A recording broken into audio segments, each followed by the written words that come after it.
passe. Alors, quels sont des exemples, finalement, de tâches actionnelles en lien avec la musique? Toujours la tâche finale est quelque chose qu'on a travaillé ensemble au niveau de collaboration. Et une des façons, c'est d'utiliser le site web du Festival d'été du Québec. J'adore cette ressource authentique. Ça change chaque année, donc c'est quelque chose que tu peux changer et ça va être une différente activité chaque année parce que le contenu change chaque année. Mais c'est publié assez tôt dans l'année pour qu'on puisse l'utiliser pendant toute l'année scolaire. Pour ceux qui ne connaissent pas, c'est un festival qui se passe au Québec en mois de juillet, pardon.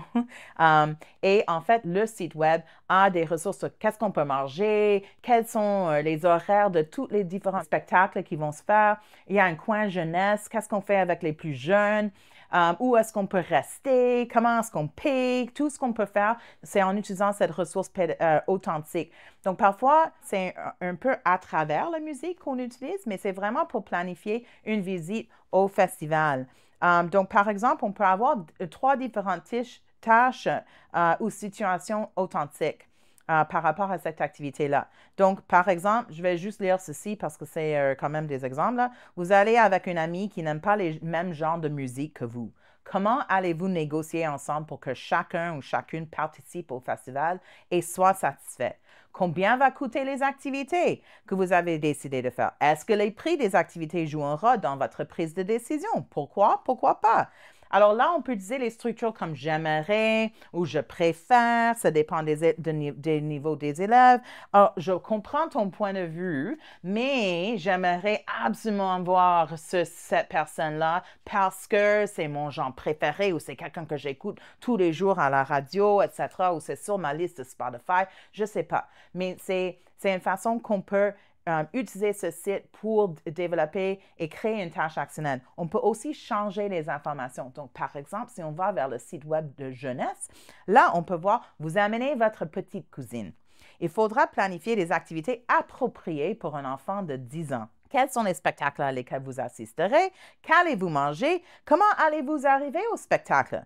Et votre objectif, c'est de plaire à votre petite cousine. Ce n'est pas votre décision. Donc, comment est-ce qu'on développe cette compétence interculturelle aussi de développer l'empathie et de pouvoir penser à l'autre en utilisant cette ressource authentique. Puis finalement, on peut montrer le site de programmation. Vous vous réveillez le jour du festival et oh là là, il pleut des cordes. Qu'est-ce qu'on fait? Qu'est-ce que je fais comme changement à mes plans? Donc, peut-être j'avais déjà fait ce scénario. Maintenant, il pleut. Qu'est-ce que je fais comme changement? Est-ce que je dois changer la façon que j'aille là-bas? Est-ce que j'ai plus envie de voir des spectacles qui sont à l'intérieur que des spectacles dehors?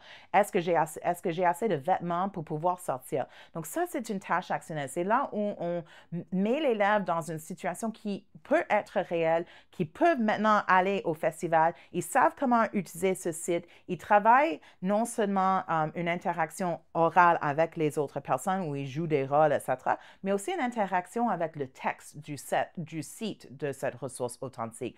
Donc, c'est une interaction tout partout qui est vraiment authentique et pour une tâche qui est réelle et qu'éventuellement, on veut que nos élèves puissent vivre ces expériences dans leur vraie vie. On veut qu'ils aillent au Festival de Québec et vivre cette expérience incroyable. Donc, ça, c'est un genre d'exemple de situation authentique et scénario actionnel que vous pouvez utiliser.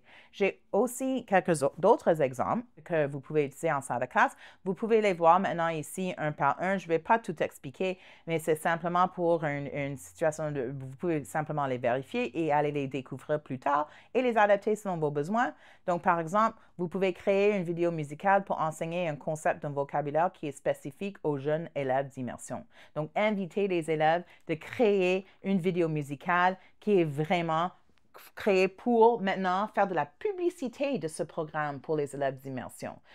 Qu'est-ce qui est bien? Qu'est-ce qu'ils aiment? Quelle est la musique francophone qu'ils peuvent intégrer aussi au sein de cette vidéo? Puis maintenant, aller dans les écoles élémentaires, jouer ça pour les transitions entre élémentaire et secondaire ou élémentaire et école intermédiaire. Comment est-ce qu'on peut créer des liens dans le programme et une appartenance et une fierté à ce programme en utilisant la musique. Alors, un autre exemple d'approche de tâche actionnelle, c'est de créer une publicité télévisée pour informer le public local d'un service ou d'un événement qui va se passer. Donc, c'est là maintenant où ils doivent utiliser les musiques, les chansons qu'ils ont aimées ou qu'ils ont utilisé et écouté en classe et maintenant les intégrer à travers leur publicité afin de créer une publicité pour quelque chose qui se passe dans leur communauté. Donc, c'est une façon pour créer un lien déjà à la communauté, mais aussi d'intégrer ce qu'ils ont appris à propos de la musique francophone dans leur tâche actionnelle.